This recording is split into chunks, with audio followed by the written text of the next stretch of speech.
If you want a band 9 in IELTS reading, you need more than just good English. You need the right strategies. In this video, I'm going to share 9 tips to help you get a band 9, find answers more quickly, and avoid common mistakes. Number 1, understand the basics. So before you can get a band 9 on the IELTS reading test, you need to understand how the test works. You need to know the format, question types and timing, because this is going to save you time on test day because you're going to know what to do and what not to do.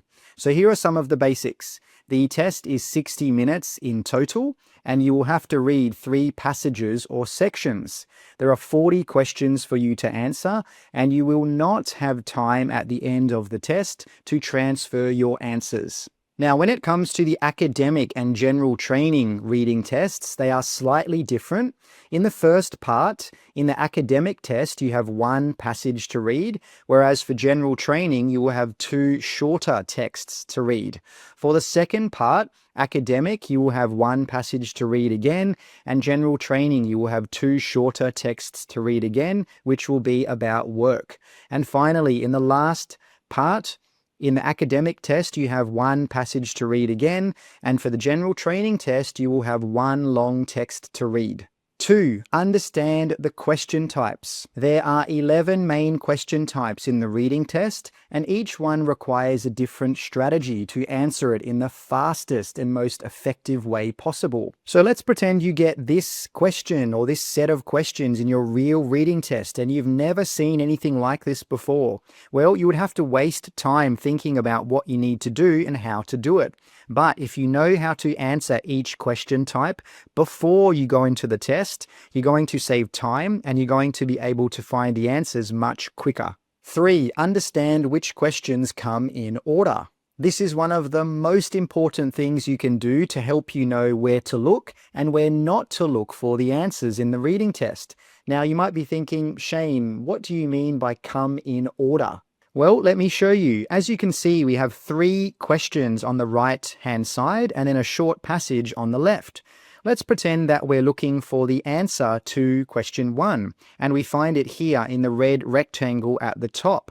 Now, the answer for question 2 will be somewhere below that. It could be in the next sentence or in a later paragraph, but it will always come after the first answer. In this case, it's found in the blue rectangle. Now, finally, the answer to question 3 will also be below that, and here it's found in the green rectangle. In our Band 7 Plus preparation course, we look at each question type in the reading test and I show you exactly which ones come in order and which ones don't, so you can save time and find the answers much faster.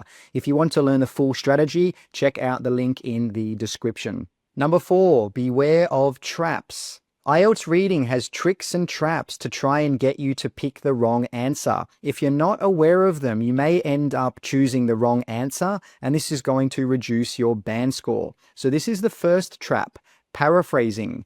The questions and the text will use different words, so don't expect to see the exact same words from the question in the passage, because most of the time they will be different. The second one is distractors. A distractor is an answer that seems correct, but it's not.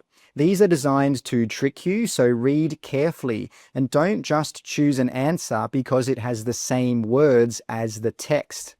Now, the third one is half-true statements. This means when part of a statement is true. So a half-true statement contains some correct information, but the other part is not correct. So for example, the question might say, most people exercise every day, but the text says a small amount of people exercise every day. So the everyday part is correct, but how many people do it is not correct. Number 5, skim the passage first. Before you even look at the questions, I would recommend that you quickly read the passage that you're looking at for the main ideas. You shouldn't spend long on this. You should not spend more than 1 minute, because this is going to help you to get a general idea of what the passage is about. And if you've got a good memory, when you actually get to the questions, you might remember where certain words are in the text.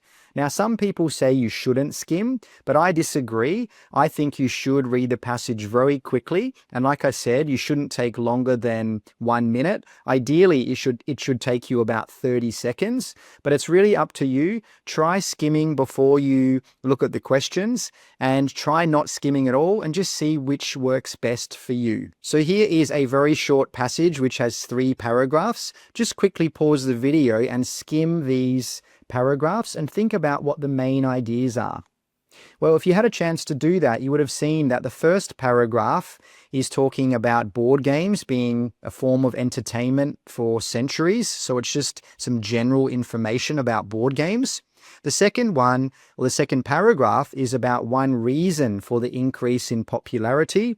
And then the final paragraph is about board games still face challenges. So if you quickly skim the passage, you're going to know what the main ideas are in each paragraph. Number 6, you don't need to understand every word. A lot of students, when they're doing the reading test, think they need to understand and read every single word in the passage. Well, this is 100% not true, and it's going to waste your time and cause you stress, especially when you don't know the meaning of a word. If you do this, you probably won't be able to finish all of the questions in time. So instead, you should only be focusing on the areas of the passage where the answers are located.